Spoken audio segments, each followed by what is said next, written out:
श्री आदिनाथ भगवान के जय। परमे पूज्याचार्य भगवान श्री वादिराज महाराज के जय। परमे पूज्य शांति श्रोमणी आचार्य भगवान गुरुवर श्री विद्यासागर जी महाराज के जय। परमे पूज्य नवाचार्य समय सागर जी महाराज के जय।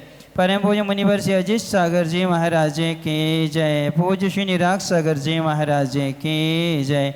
ढाई दिन में 3 कम 9 करोड़ महामुनि राजों की जय। का अवसर करेंगे सभी लोग।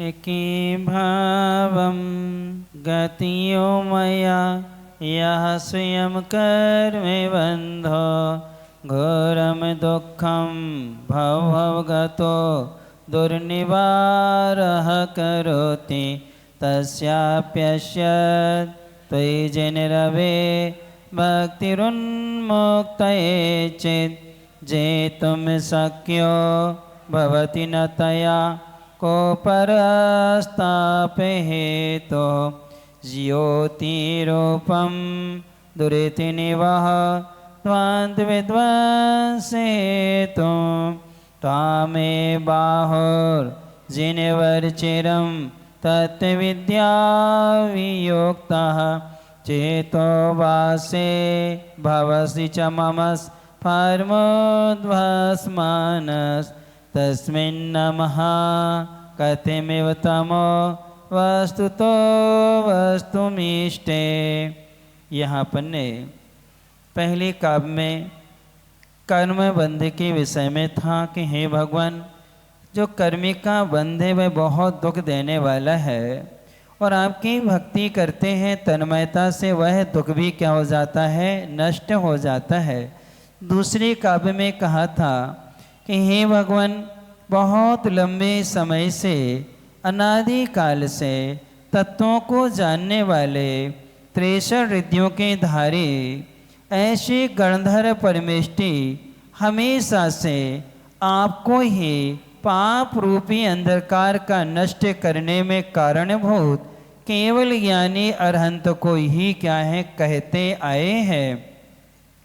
इसलिए हे भगवान, जब जीतराग भगवान केवल ज्ञानी सर्वज्ञ भगवान जब हमारे हृदय में विराजमान होते हैं, मन रूपी मंदिर में रहते हैं, तब पाप रूपी अंधकार वहाँ ठहर नहीं सकता है। एक बार ऐसी ही किंवदंती है, वैष्णव संप्रदाय में आती है। अंधकार ने जाकर के विष्णु जी से निवेदन किया कि हे भगवान, ये सूर्य हमें बहुत परेशान करता है, हमें रहने नहीं देता है, हमारे अस्तित्व को क्या कर देता है, नष्ट कर देता है। जब भगवान आपने बनाया है, सारी सृष्टि की रचना तो किसने की, आपने की है। आपकी ही बनाई हुई वस्तु को नष्ट करने को उसको अधिकार क्या है, इसलिए हम आपकी शरण में आए हैं। जैसे ये कहा, ठीक है, उन्हें कहा तुम बैठ जाओ, हम सूर्य को बुलाते हैं। अंधकार एक जगह बैठ गया, उन्होंने सूर्य ने प्रकाश को बुलाया। जैसे वो आया तब प्रकाश से कहा, क्यों भाई, तो हमारे द्वारा बनाई हुई वस्तु को नाश क्यों करते हो। तो कहता है, हे भगवान, मैंने अपने जीवन में आपके द्वारा जो जो बनाया गया है हमने कभी उसको नाश नहीं किया है। कि नहीं, तुम्हारी शिकायत आई है, तुम अंधकार को नाश करते हो। तो कहने लगा सूर्य प्रकाश, हमने अंधकार को पहचानते ही नहीं है। किसको? हम उसको पहचानते, नाश कैसे करेंगे। तो नहीं, तुम झूठ बोल रहे, कि बुलाओ हमारे सामने। किसको? अब अंधकार को विष्णु जी ने बुलाया कि भैया इधर आओ, हमारा बनाया हुआ है। तो वो आए कैसे, क्यों? दोनों में सहानावस्थान विरोध है। जैनागम में 3 तरह के विरोध होते हैं। एक बद्ध घातक विरोध होता है जो न्यूला उस सर्प में होता है। एक सहावस्थान विरोध होता है, अंधकार और प्रकाश का सहावस्थान क्या होता है, विरोध होता है। एक जो विरोध होता है हेतु भूत व्यवहार अर्थात विरोध होता है, यानी कारण से भी क्या होता है, विपर्यास होता है, कारण का भी क्या होता है, विरोध होता है। तो आचार्य भगवान कहते हैं कारण का विरोध तो जानते हैं, लेकिन सहावस्थान विरोध जहाँ सूर्य प्रकाश में अर्थात अंधकार और प्रकाश में जो विरोध है, वहाँ जहाँ अंधकार वहाँ प्रकाश नहीं रहेगा और जहाँ प्रकाश वहाँ अंधकार नहीं रहेगा। ऐसे जिसके हृदय में वीतराग भगवान के प्रति श्रद्धा रहती है, उसके हृदय में चार तरह का अंधकार होता है। एक होता अज्ञान रूपी अंधकार, एक होता है पाप रूपी अंधकार, एक होता है विषय रूपी अंधकार, जिसे अपन कहते हैं एक मोहांधकार। ये चार क्या है, अंधकार है। अब इनमें से जब भगवान जिसके हृदय में विराजमान होते हैं उस समय कौन सा अंधकार नहीं रहेगा, अज्ञान रूपी अंधकार या पाप रूपी अंधकार या मोह रूपी अंधकार या विषय रूपी अंधकार। तो यहाँ भगवान जिसके हृदय में सम्यक दर्शन जिसको हो जाता है उसके पास में पाप रूपी अंधकार नहीं होता। कौन सा अंधकार नहीं होता, पाप रूपी अंधकार नहीं होता है। अज्ञान रूपी अंधकार तो रहेगा, जब तक केवल ज्ञान नहीं होता तब तक तो ये बना रहता है। जब तक हम मुनि बनकर के श्रेणी का आरोहण नहीं करते हैं तब तक मोह रूपी अंधकार भी क्या है, बना रहता है। और जब तक हम अणुवृत्तियाँ महाव्रतों को धारण नहीं करते हैं तब तक विषय रूपी अंधकार भी बना रहता है। तो आत्मा में सम्यक दर्शन हो जाने से पाप रूपी अंधकार क्या होता है, दूर होता है। मजबूरी में कोई कार्य करना पड़े, करता तो है, मजबूरी बस करता है, वो जानता है ये करना क्या है, गलत है, ये उचित नहीं है, लेकिन गृहस्थी में है इसलिए हमें क्या करना है, तन्मयता से नहीं करता, उत्साह से नहीं करता है, वह मजबूरी में क्या है, बेमन से क्या है वो कार्य करता है। ये किसका प्रभाव है, ये अंधकार को दूर करने वाले केवल ज्ञानी अरहंत भगवान के प्रति क्या है, श्रद्धा है। और जो लोग अरहंत भगवान को छोड़ करके अन्य देवी देवताओं को मानते हैं, किनको मानते हैं, अन्य देवी देवताओं को मानते हैं। जैसे यहाँ वाले बहुत से लोग मानते हैं, बहुत सारी देवियाँ बहुत सारे देवों को क्या है अपन मानते हैं, किन्हीं के कुल देवता हैं, किन्हीं की कुल देवी हैं। और तुम्हारे यहाँ तो चलती हैं कुल देवी है, अरे तुम्हारे गोत्र वाली दशाहुमल समाज की जो देवियाँ हैं वो क्या, कौन सा क्षेत्र तुम्हारा जहाँ से उत्पत्ति हुई है, हाँ खेड़ ब्रह्म में, वहाँ देवियों की क्या है, वेदियाँ भी हैं, देवियों की मूर्ति स्थापित हैं। और कहते हैं महाराज जी हमारे यहाँ तो शादी विवाह जब भी होता है, कोई भी कार्य होता है, उनकी तो हम क्या करते हैं। तो ये जो क्या है मिथ्यात्व है।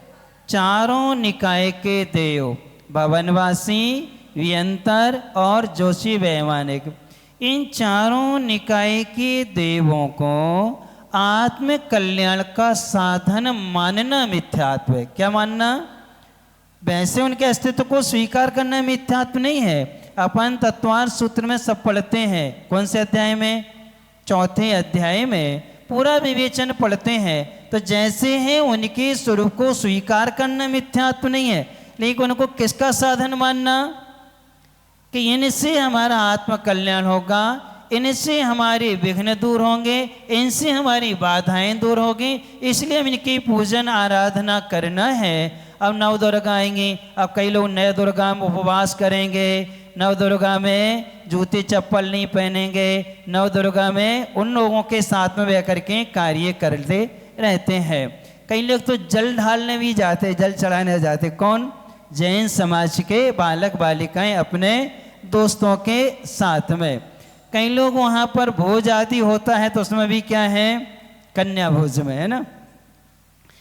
तो ये सब अपने लिए क्या है कि ये करेंगे तो विघ्न आएंगे और नहीं करेंगे तो विघ्न दूर नहीं होंगे, इसलिए हम इनकी आराधना करना है, तब कहलाता है ये मिथ्यात्व। एक कहावत है जो घर में हमने अपने बब्बा जी से सुनी थी, पिताजी के काका जी थे, उनके मुख से सुनी थी। उन्होंने कहा एक बार सारे भूत मिलकर भगवान के पास गए, जितने भूत थे सारे भूत भगवान के पास गए, हे भगवान हमें कुछ उपाय बताओ, जी लोग हमें बहुत परेशान करते हैं। कौन? ये लोग हमें क्या करते हैं? बहुत परेशान करते हैं, हमें कोई उपाय बता दो जिससे हम अच्छे से रहें। तो दोहा में सुनाया तुमने, भूत कहें भगवन से हमको गैल धराओ। भूत कहें भगवान से हमको गैल धराओ, यानी हमारे लिए कोई उपाय बताओ। भगवान कहा तो भूतों से, भगवान ने क्या कहा? कहा तो भूतों से, जेके हृदय हम ना होए ओ को लूटे खाओ। क्या कह दिया? जिसके हृदय में हम ना हो उनके लिए तुम क्या करो?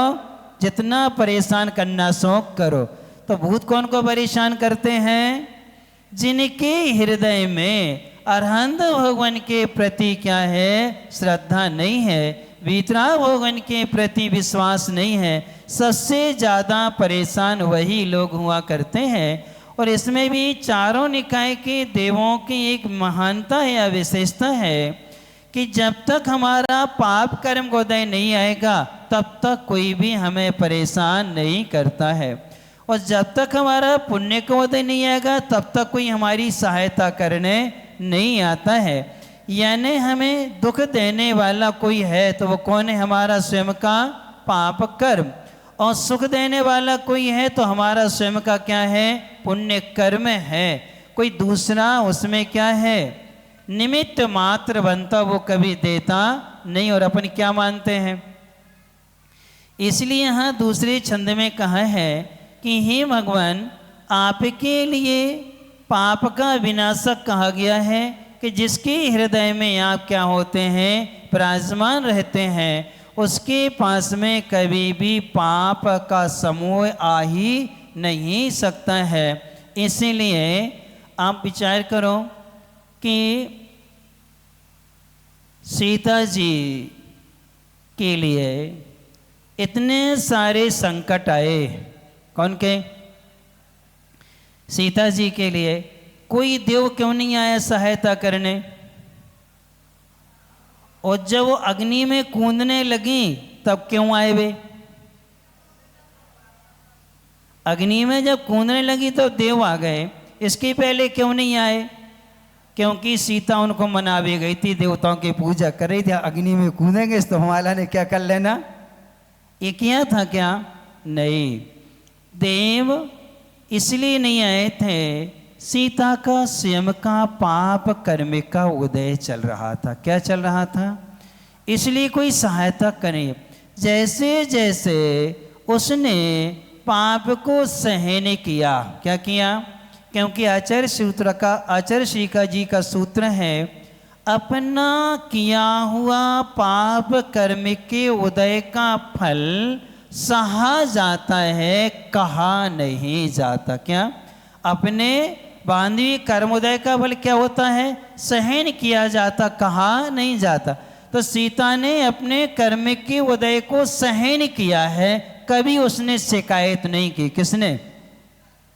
चाहे राज्य के वनवास जाने के समय हो तब भी शिकायत नहीं की, हरण हुआ तब भी शिकायत नहीं की, वापस आ गई तब भी शिकायत नहीं की, धोखे से वन में छुड़वाया तब भी शिकायत नहीं की, लव और कुश से युद्ध हुआ तब भी शिकायत नहीं की, और वापस भी आ गई।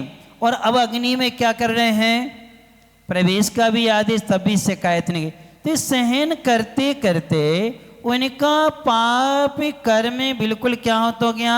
धीरे धीरे नष्ट होता गया, कम होते होते इतना हुआ कि जैसे काउत्सर्ग करके वो अग्नि में जैसे कूदती हैं उसी समय उस अग्नि को जल बना देते हैं और सिंहासन पर सीता को बिठा के क्या करते हैं, पुष्प वृष्टि कर देते हैं। क्यों? क्या शीलवती सीता पहले नहीं थी क्या? शीलवती पहले नहीं थी क्या? और अभी है क्या शीलवती? उसने इतनी संकल्प किया था कि हे अग्निदेव, मैंने यदि स्वप्न में भी परपुरुष का विचार किया हो तो मैं आपके लिए क्या हूँ, समर्पित हूँ। ये कह के कूदे थे, पाप कर्म उसका दूर हो गया था, इसलिए देवों ने आके क्या कर दिया, अतिशय कर दिया। तो ये जो है अतिशय पुण्य के उदय से होते हैं, और अपना पाप तभी सफल होता है जब अपने पास में पुण्य होता है। पुण्य नहीं है तो पाप भी सफल नहीं हुआ करता है। इसलिए हे भगवान, आप जो हैं, आपके प्रति जो श्रद्धा भक्ति होती है वही हमें संसार से क्या करती है, पार करने में समर्थ होती हैं। इसलिए कभी भी वीतराग भगवान को छोड़ करके अन्य जगह जाने से अपना पुण्य क्षीण होता है। कई बार देव जो होते हैं, भवनवासी, व्यंतर और जोशी, तीनों निकाय के देवों में जोशी देव कभी किसी को परेशान करने नहीं आते। कौन से देव? कभी नहीं आते हैं। आप लोग भरे कहते हो ये शनि ग्रह चल रहा है, या राहु की दशा है, केतु आदि की है, मंगल है, बुध है, गुरु है आदि है, ये कभी अपन को परेशान है। ये धारणा निकाल देना। मातृ पंचम काल में यदि कोई उपकार अपकार करने वाले होते तो व्यंतर होते हैं। भवनवासी देव भी पंचम काल में अपने भवनों को छोड़ के आते नहीं, इसमात कौन आते हैं, व्यंतर।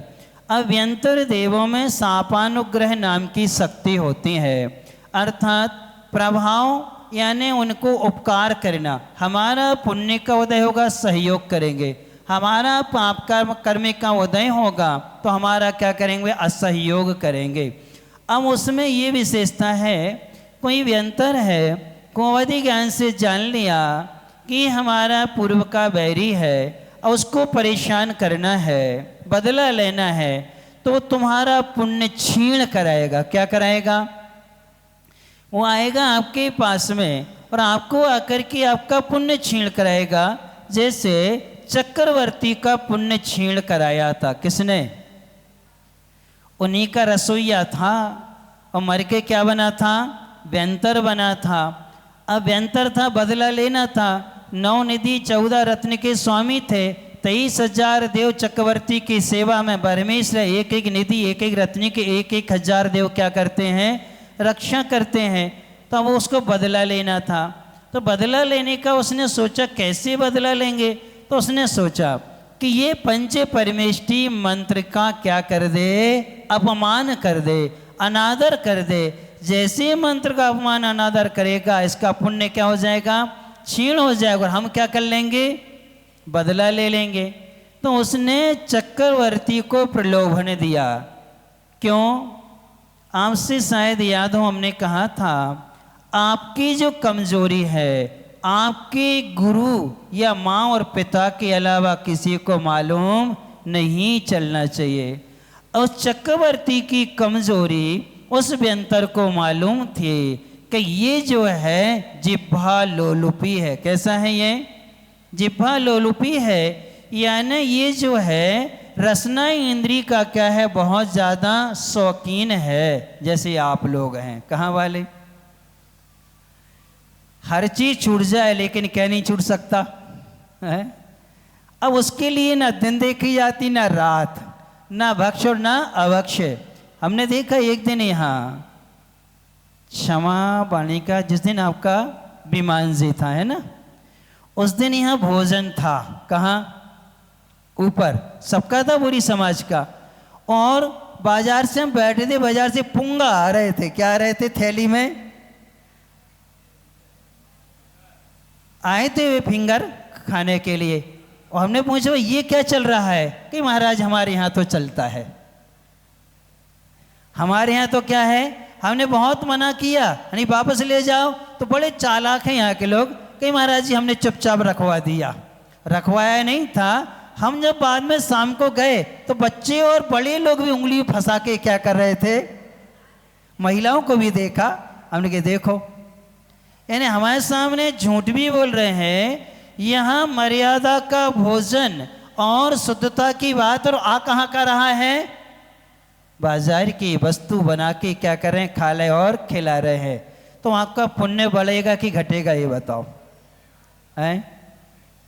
और जिसने ये भोजन अभक्ष्य भोजन खिलाया है, अभक्ष्य वस्तु का दान करने से पुण्य मिलेगा कि पाप मिलेगा? कुभोग भूमि जाएंगे वो लोग, कहाँ जाएंगे, कुभोग भूमि जाएंगे, दान का फल भोग भूमि मिलेगा। लेकिन उन्हें अभक्ष्य वस्तु का दान किया है, अभक्ष्य वस्तु खिलाई है, तो कहाँ जाएंगे, कहाँ जाएंगे, वो कुभोग भूमि जाएंगे। आप लोग भी सोच लेना, आप लोग विवाह में, शादी विवाह पंगत आदि जो भी आपके आयोजन होते हैं, जब जब आपका जो नौरा आदि नुक्ता आदि जो होता है, उसमें जब जब अभक्ष्य खिलाओगे आपका पुण्य क्षीण होगा, को मनुष्य की आयु का बंद होगा। किसका बंद होगा? को मनुष्य की आयु का बंद होगा। अपन तो वही निकले 10 दिन अच्छे आराम से नहाओ, 11वें दिन, है ना। जैसे बुंदेलखंड में सुअर को पालने वाले क्या करते हैं, उसको एक लकड़ी का घर बनाते हैं, उसके अंदर उनको सबको क्या कर देते हैं, पैक कर देते हैं। और जैसे ही उसका गेट रहता है, जैसे गेट खुलता है तो सारे सुअर दौड़ के कहाँ जाते हैं, नाली में, और गंदी वस्तु को खाने दौड़ते हैं। ऐसे ही तुम और भाई 10 दिन तो रहे काय में, और जैसे ही व्रत खत्म हुए तो कहाँ दौड़े, गंदी चीजें खाने के लिए, यानी अभक्ष्य वस्तु को खाने के लिए। तो ये जो होता है, पुण्य क्षीण कराया किसने, उसको मालूम था कि ये चक्रवर्ती जिह्वा लोलुपी है, इसलिए इसको रस का लोभ दिलाया जाए, रस के लोभ में जी हमारे चंगुल में आ जाएगा और इस मंत्र का ये अनादर करेगा और हम अपना क्या करेंगे, बदला ले लेंगे। तो उसने उसका क्या कराया था, चक्रवर्ती का पुण्य क्षीण कराया था। ऐसे ही पूर्व के जो बैरी होते हैं वो यदि व्यंतर बन गए तो आपका क्या कराएंगे, पुण्य क्षीण कराएंगे। अब पक्का है ये तुम्हारे बैरी हैं जो तुम्हें अभक्ष्य खिला रहे हैं, और तुम लोग खा के पुण्य क्या कर रहे हो, अपना क्षीण करो। खाने वाला कितनी खिलाए और हम नहीं खाएं तो। आपने राज कपूर के पिताजी का नाम क्या था, फिल्मी हीरो, पृथ्वीराज कपूर। कौन थे, पृथ्वीराज कपूर था। वो जैन धर्म से बहुत प्रभावित था। वह विनोबा जी से, श्रीमद रायचंद जी से और साथ साथ में आचार्य शांति सागर जी महाराज जी के पास आए थे वो, और आकर के महाराज से उन्होंने नियम लिया था कि मैं जीवन में कभी भी शराब नहीं पीऊँगा। पहले उनने पी थी, लेकिन महाराज से प्रभावित होकर के आपका जीवन इतना अच्छा है, आप इतने उपवास करते हैं, दिन में एक बार आहार जल लेते हैं, इसके बाद इतने स्वस्थ रहते हैं। तो उसने ये संकल्प कर लिया उनसे। अब एक बार क्या था, उनका जो बेटा था राज कपूर, उसकी क्या थी, बर्थडे था, जन्म दिवस बड़ी पार्टी रखी गई और सारे बड़े बड़े नेता आए और उसमें पिताजी को ही बुलाया गया और सब आके बैठे। और शराबी की क्या थी, पार्टी थी, किसकी थी, शराबी की। और बहुत निवेदन किया, किससे, पृथ्वीराज से बहुत निवेदन, इतना निवेदन किया आखिरी में यहाँ तक कि किशोर कुमार ने और अशोक कुमार दो थे ये, अब उन्होंने इतना तक कह दिया, एक काम करो मत पियो, ओंठों तक लगा लो। क्या लगा लो, ओंठ तक लगा लो। उसने कहा नहीं, मैं हाथ में भी नहीं लूँगा। क्या नहीं करूँगा, हाथ में भी नहीं लूँगा। उन्होंने पकड़ लिया, पकड़ करके उनको नीचे गिरा दिया और जैसे ही डालने लगे उसने तत्काल चीख करके कहा, हमारी दोस्ती आप लोगों से है लेकिन इससे दोस्ती नहीं है, व्यवहार अलग है और आचरण अलग है। तब उन्होंने कहा, तुम्हें सौगंध है हमारी, अशोक कुमार ने, कि तुम्हें हमारी सौगंध है, तुम्हें आज तो एक घूंट पीना ही पड़ेगी। तब बहुत अच्छे से उत्तर देते हैं, तुम मुझे अपनी मित्रता की वर्तमान की सौगंध देके मेरे नियम को तोड़वाते हो। मैंने जैन संत आचार्य शांति सागर जी से 7 पीढ़ी की सौगंध खाके त्याग किया। कितनी? तुम 1 पीढ़ी की सौगंध दे रहे हो, हमने 7 पीढ़ी की सौगंध खाके क्या किया है? त्याग किया है। मैं गुरु की दी हुई प्रतिज्ञा को नहीं तोड़ूंगा, चाहे कुछ भी हो जाए। उस समय फिर यही हुआ कि वो अडिग रहे। आके बगैर शराब की पार्टी, पूरी शराब क्या हुई? अलग हुई। उसके स्थान पर उस समय आम का जूस पिया सबने। क्या पिया? आम रस पिया, लेकिन किसी ने क्या नहीं की। तो ये जहाँ प्रतिज्ञा होती है, कमजोरी भर हमारी क्या हो, किसी को मालूम ना हो तो हम अपनी प्रतिज्ञा पर दृढ़ रह सकते। कमजोरी मालूम होती है तो पुण्य को क्या कराते? वो क्षीण कराते हैं। इसलिए हे भगवान, आपके प्रति जो हमारा समर्पण भक्ति है, उससे हमारा पुण्य बढ़ता है। उस पुण्य के कारण से हमारे सारे विघ्न आदि क्या होते हैं? दूर होते हैं। अब आगे दे रहे हैं, भगवान की भक्ति कैसे करनी चाहिए। यानी भगवान की भक्ति करने के लिए जो स्तोता है, जो श्रावक है, उसके लिए पश्चाताप होना चाहिए। क्या होना चाहिए? पश्चाताप होना चाहिए। और बहुमान होना चाहिए। क्या होना चाहिए? बहुमान। वो दे रहे, आनंदा सुरस नपित वदनम गद गदम चाभी जलपन यश्चायेत त्वयि दृढ़ मनः स्तोत्र मंत्रैर भवन्तं तस्या व्यस्ता दपि च सुचिरं देह बल्मीक मध्याह्न निष्कासयन्ते विविध विषम व्याधयः काद्रवेयः आनन्दाशुरुषु न पितवदनं गदगदं चाभिजल्पन्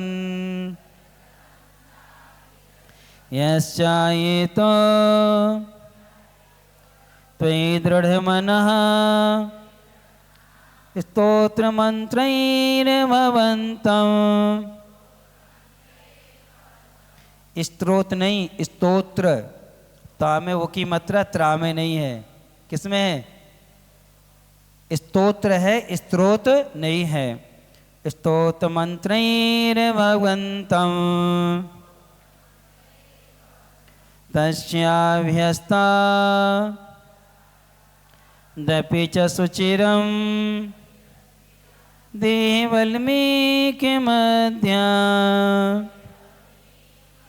निष्कास्यन्ते विविध विषम व्याधया काद्रवेयः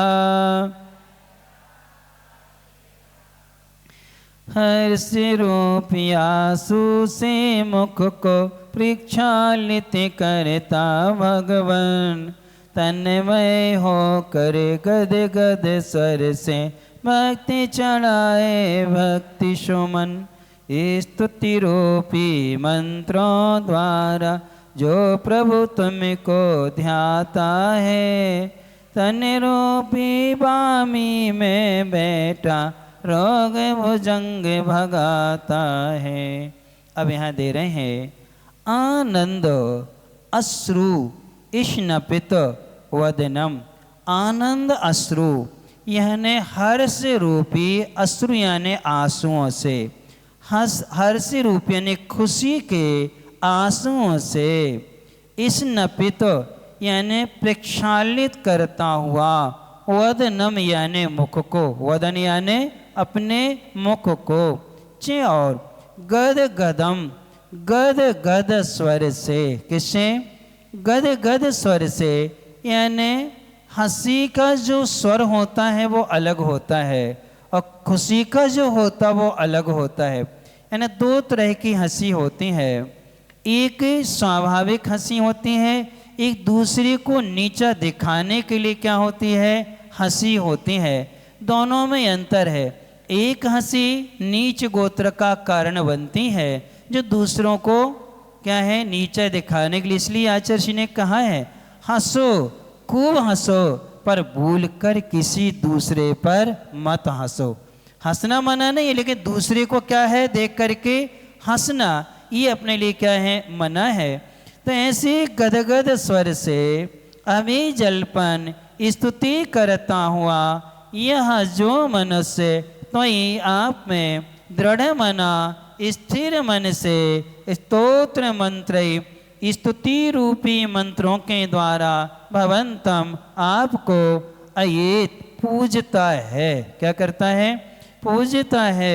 तस्य उसकी सुचिरम दीर्घ काल से अभ्यस्तातपे अनुभूत और परिचित भी जो देह यानी शरीर रूपी बल्मीक यानी वामी के मध्यान्ह यानी मध्य में विविध यानी अनेक प्रकार के विषम यानी कठिन से कठिन व्याधि यानी व्याधि रूपी कांद्रवेय यानी सर्प निष्कासयन्ते बाहर निकाल दिए जाते हैं।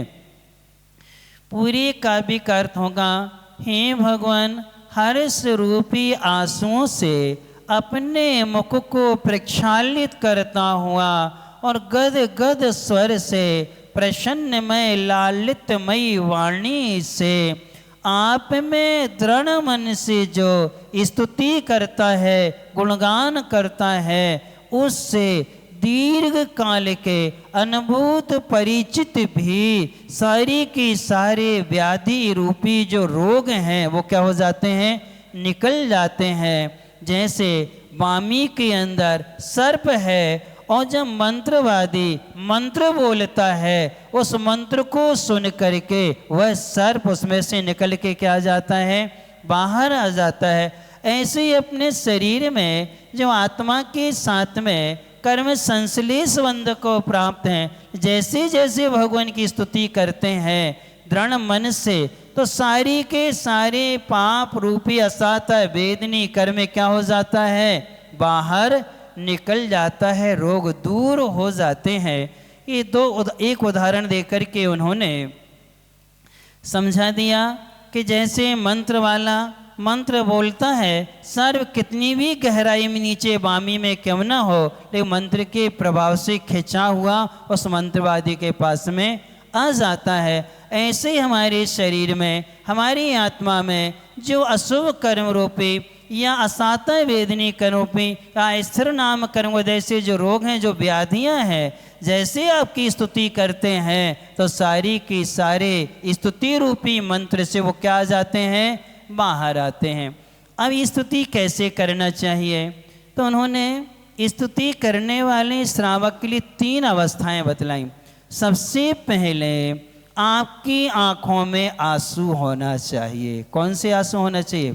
धन्य है हम 23 घंटे 23.5 घंटे राग द्वेष से सहित हैं, हम उनको ही देखते आए हैं।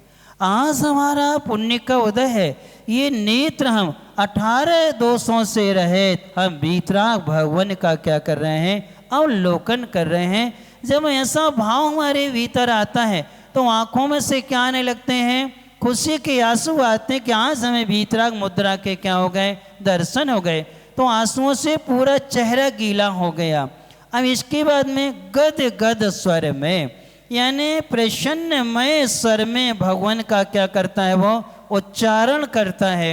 जब वो उच्चारण करता है तो वो शब्द जो निकलते हैं मंत्र बन जाते हैं। क्या बन जाते हैं?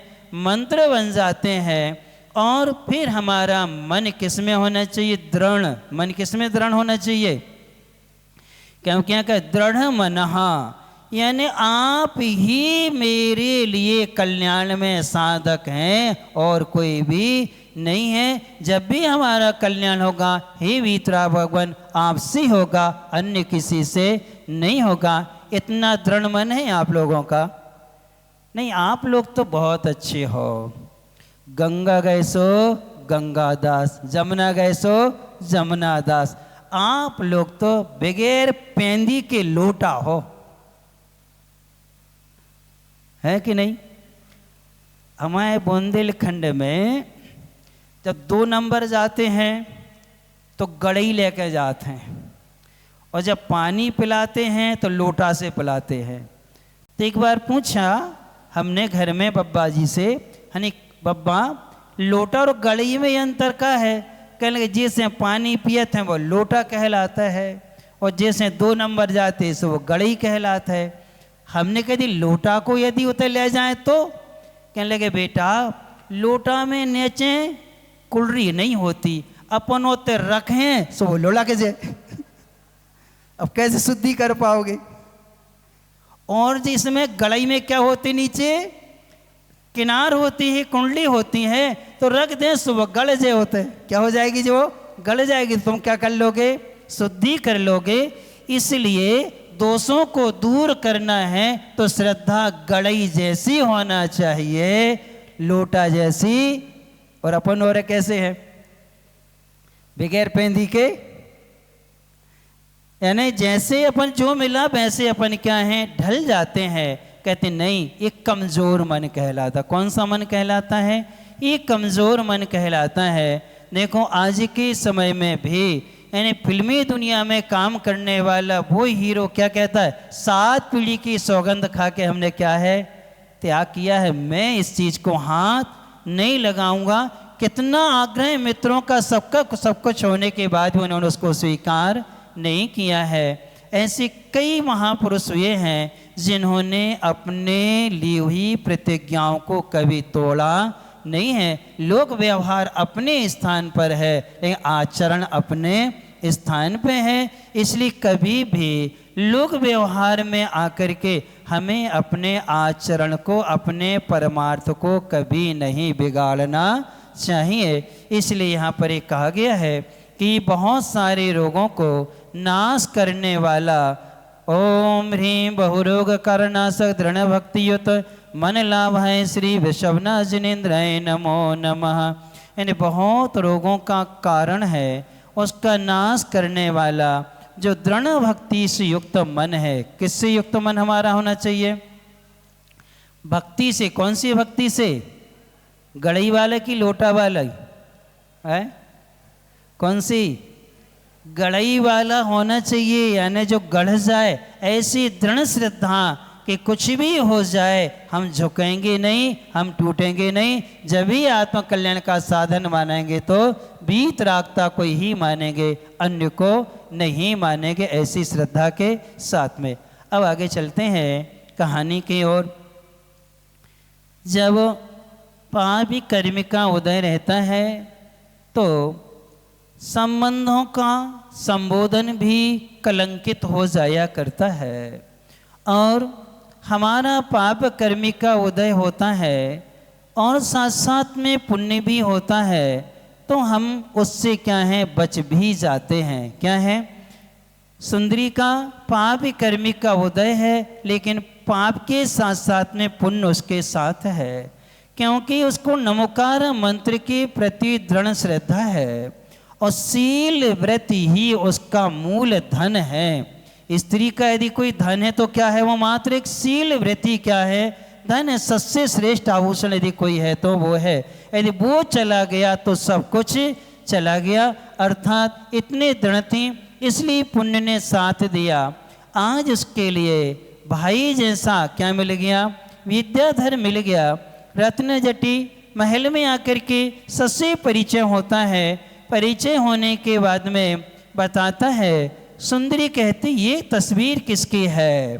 तो कहते हैं ये हमारे पिताजी हैं, मुनि महाराज हैं। हमारे पिता क्या हैं? मुनि महाराज हैं। बस मैं भी दीक्षा लूँगा शीघ्र ही, मात्र मुझे एक पुत्र की प्राप्ति हो जाए और मेरी कुल की परंपरा चलती रहे, ताकि धर्म ध्यान होता रहे। मेरे घर में अतिथि, जब भी इस नगरी में कोई भी साधु आता है हम अतिथि संविभाग करते हैं। अर्थात विद्याधरों की श्रेणी में मुनि महाराजों के सबसे ज़्यादा आहार कराने का सौभाग्य मिलता तो किन को मिलता है? विद्याधरों को विद्याएं होने के बाद भी वे अपने कर्तव्य को, आवश्यकों को छोड़ते नहीं है। दीक्षा लेते समय जैसे मुनि दीक्षा लेते हैं तब विद्याओं का त्याग करते हैं, क्षुल्लक अवस्था में विद्याओं को रखते हैं धर्मात्मा अवसर को दूर करने के लिए। सर सुंदरी ने देखा जिसके पिताजी मुनि महाराज हैं, जिनकी माँ आरिका बन चुकी हैं, जिसकी स्वयं की बहन क्या है? आरिका है। ये परिवार बहुत क्या है? धर्मात्मा है।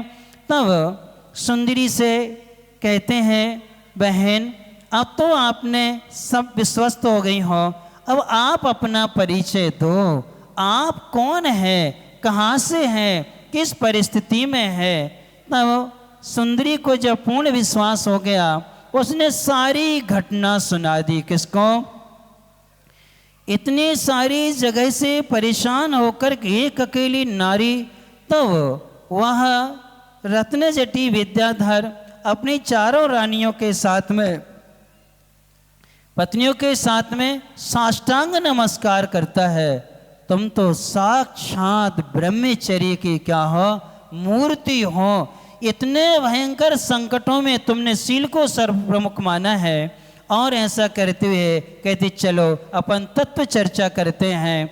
और तत्व चर्चा में संवेगनी, निर्वेगनी, आक्षेपणी, विक्षेपणी 4 ये कथाएं होती हैं। तो वो अच्छी से निर्वेगनी कथा सुनाता है। कौन? रत्नजटी। वो कहता है एक नगर में मुकुंद नाम का राजा रहता था। कौन था? मुकुंद नाम का क्या था? राजा था। उसकी रानी का नाम भी मालती देवी था। बहुत अच्छा राजा था, ज्ञानवान था और विनयवान भी था, विद्वानों की कद्र करता था, पर हमेशा हर विद्वान से कोई न कोई विनम्रता से सीखता था।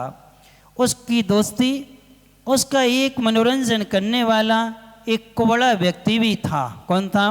कुबड़ा व्यक्ति था जिसका नाम दुर्जन नाम था। उसका क्या नाम था?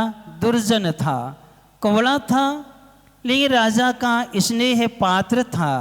अपने यहाँ पर कहा गया है मित्रता समान गुण वालों में करना चाहिए, अधिक गुण वालों से भी नहीं और कम गुण वालों से नहीं।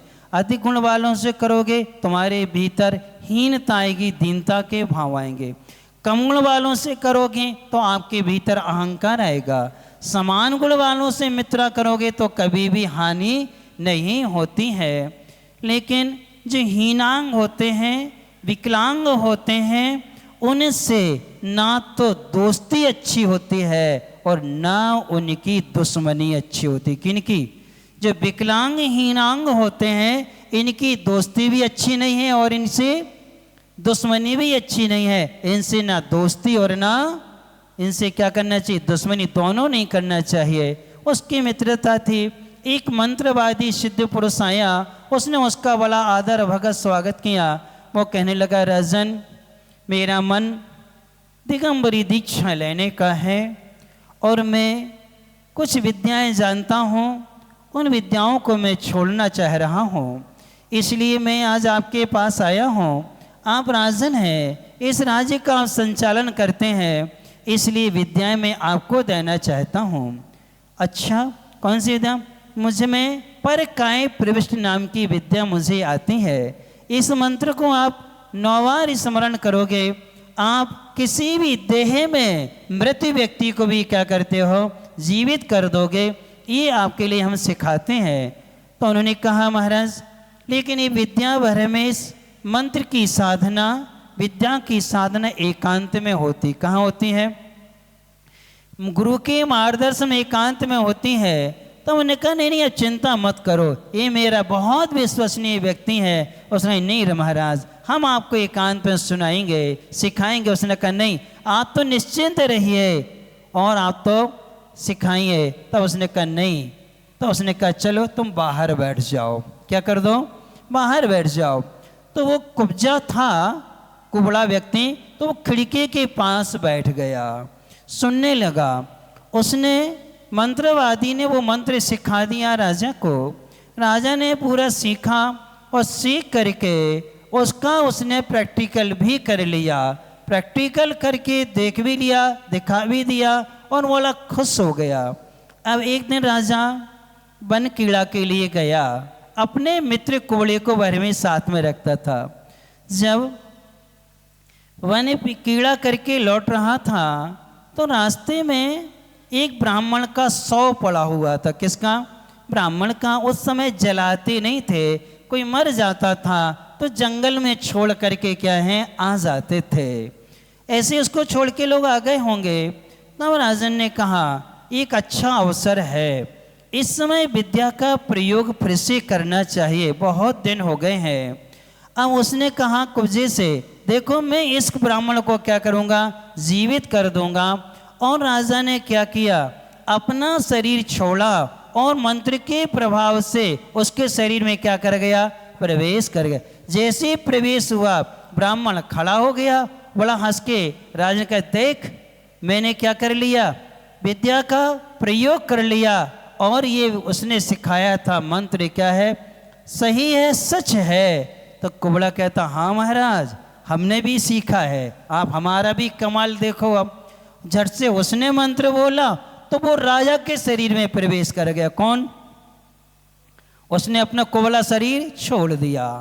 अब उसने कहा मैं तो क्या बन गया, राजा बन गया, अब मैं अपना शरीर नहीं छोड़ूंगा, तुम जाओ भीख मांगो, जगह जगह घूमो, हम तो क्या बन गए, राजा बना। और राजा बन करके सीधा कहाँ आया, महल में आ गया। कौन? वो कुबड़ा क्या बन गया, राजा के शरीर में प्रवेश कर गया। अब देखो शरीर में भले प्रवेश कर गया, आत्मा तो किसकी है, कुबड़े की। ये संस्कार तो वही रहेंगे। जैसे ही आया मंत्रियों ने देखा कि जब भी राजन आते थे सीधे जिनालय में जाते थे, जिनालय में नमस्कार करते थे, इसके बाद कहाँ आते थे, महल की ओर आते थे। आज क्या हो गया, ना तो ये मंदिर गए और ना कुछ किया और सीधे कहाँ आ रहे हैं, महल की ओर आ रहे हैं। तो मंत्री बहुत होशियार था, बहुत समझदार था। उसने कहा कुछ ना कुछ गड़बड़ है, शेष कहानी डैश डैश डैश आगे मालूम चलेगा कि वो क्या करते क्या नहीं करते हैं। ये रत्न जटी विद्याधर अपने परिवार के साथ बैठ कर के तत्व चर्चा कर रहे हैं, धर्म ध्यान कर रहे हैं। और ऐसी परिस्थिति से उस बहन का, सुंदरी का, जो उसने अपनी बीती सुनाई है, दुखी है, उसका मन प्रशस्त करना है, विकल्प को दूर करना है, तो कैसे वो समझाता है ये अपन आगे जानेंगे। आज के नियम का पालन कौन कौन ने किया, क्या नियम था? दही छोड़ करके कोई भी खटाई कौन कौन ने खाई, मतलब सबने खाई है ना, नहीं खाई तो जिनने पालन किया उन सबके लिए आशीर्वाद, जिनने नहीं किया उन सबके लिए